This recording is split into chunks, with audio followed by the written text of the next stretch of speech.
Yes, ready, start. It is very careful about preserving that reputation. Let us not therefore pursue this talk of expropriating foreign capital. It is not worth it. We are not such a poor country as to go about indulging in tactics which will lose us the goodwill and the credit of the world, and which will perhaps leave a feeling of wrongdoing in our minds and hearts. Even inside our own country, we cannot think of schemes and policies in isolation. We deal, for example, with the Jamindari system and other schemes relating to land. What are referred to as schemes of social engineering cannot often be dealt with in the normal way of acquisition of land or property.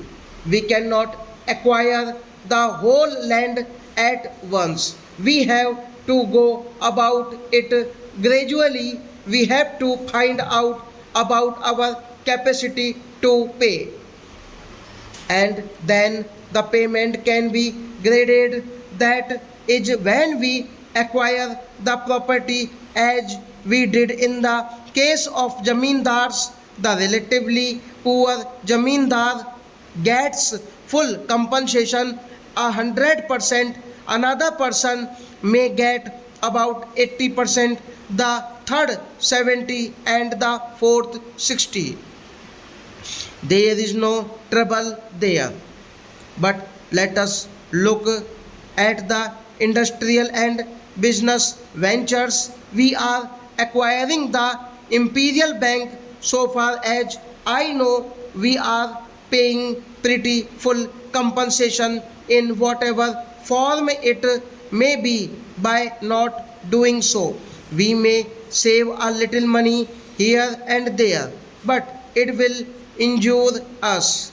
It will be even more wrong in the case of the small owners not to give them full of compensation.